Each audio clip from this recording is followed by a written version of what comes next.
कक्षा 10वीं विषय गणित अध्याय 3 एक चर का द्विघात समीकरण। एक चर के द्विघात समीकरण में हम आते हैं वर्ग समीकरण या द्विघात वर्ग समीकरण के विभेदक या विविक्तकर। ये हमको मालूम है द्विघात समीकरण का मानक रूप x² धन b धन c बराबर 0 में x बराबर -b प्लस माइनस वर्गमूल b² इन 4/2a होता है। ये सूत्र है। सूत्र में b² इन 4 को ही द्विघात समीकरण का विभेदक कहते हैं और इसे लिखा जाता है d बराबर b² इन 4ac।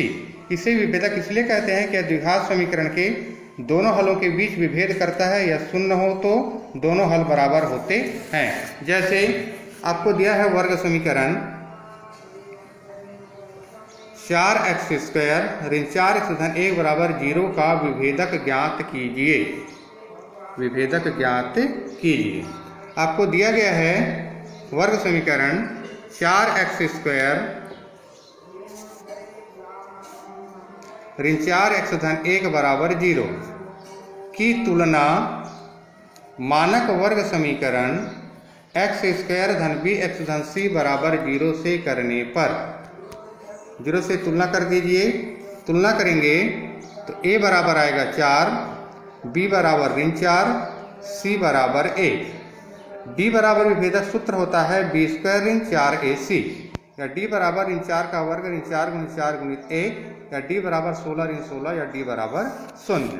पुनः वर्ग समीकरण 2x² धन 5 धन 5 बराबर 0 का विभेदक ज्ञात कीजिए।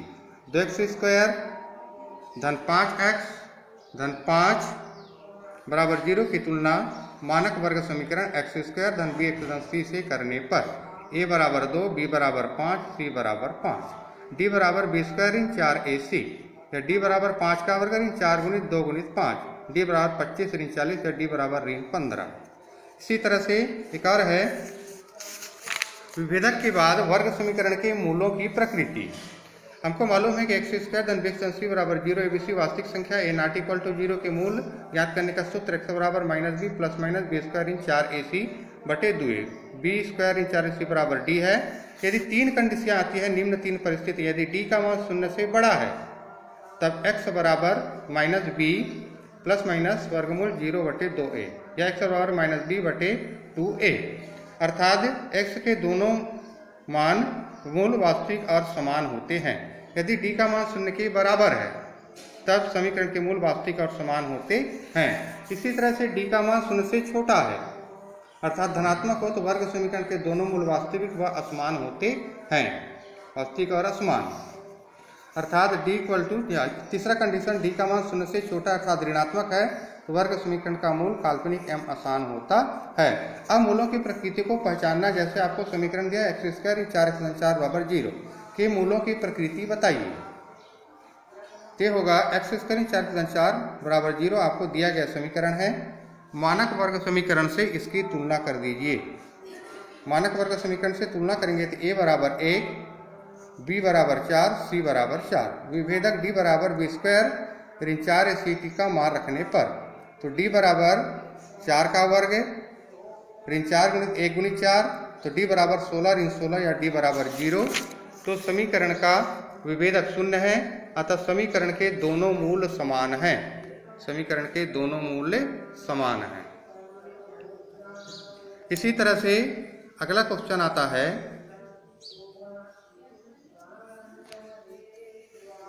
जैसे वर्ग समीकरण x²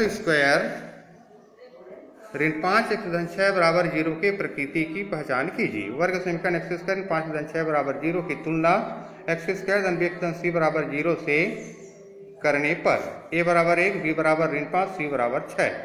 विभेदक d बराबर b² ऋण 4ac में मान रखने पर तो ऋण 5 का वर्ग ऋण 4 गुणित 1 गुणित 6 25 ऋण 24 बराबर 1 तो d इज ग्रेटर देन 0 साथ ये धनात्मक संख्या। तो दिए गए वर्ग समीकरण का विभेदक धनात्मक है। इस समीकरण के दोनों मूल वास्तविक एवं समान हैं।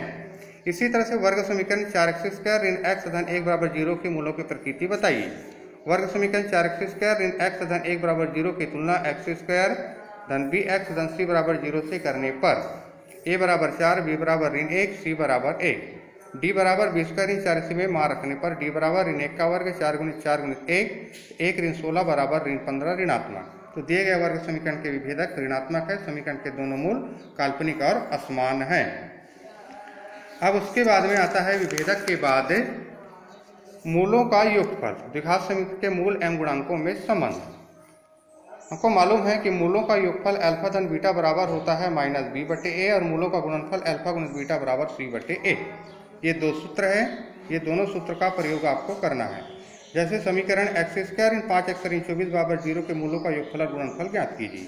दिया गया समीकरण x² इन 5x इन 24 बराबर 0 की तुलना x² धन bx धन c बराबर 0 से करने पर a बराबर 1, b बराबर ऋण 5, c बराबर ऋण 24। मूलों का योगफल ऋण b बटे a तो हो जाएगा ऋण ब्रैकेट में ऋण 5 बटे 1 या 5 बटे 1 बराबर 5। मूलों का गुणनफल c बटे a होता है, इसलिए मूलों का गुणनफल ऋण 24 बटे 1 बराबर ऋण 24। इसी तरह से 3x² धन 2x धन 7 बराबर 0 के मूलों का योगफल और गुणनफल ज्ञात कीजिए।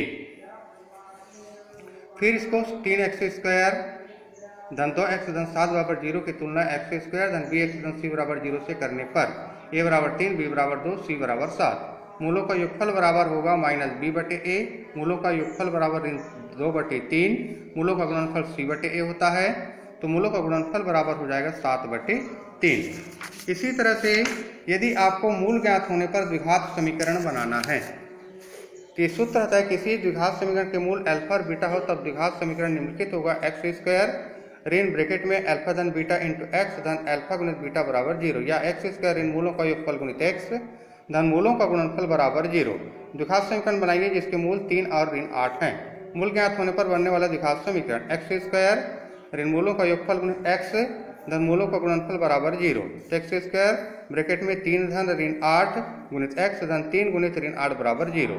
x² ऋण 5x ऋण 24 इक्वल टू 0, x² धन 5x ऋण 24 बराबर 0। ये मूल ज्ञात होने पर आपको जैसे इसी तरह से किसी वर्ग समीकरण के मूलों का योगफल ऋण 8 और गुणनफल 4 है तो वर्ग समीकरण बनाएंगे। मूल ज्ञात होने पर बनने वाला द्विघात समीकरण x² ऋण मूलों का योगफल इंटू x धन मूलों का गुणनफल बराबर 0। तो x² ऋण 8x धन 4 बराबर 0 या x² धन 8x धन 4 बराबर 0।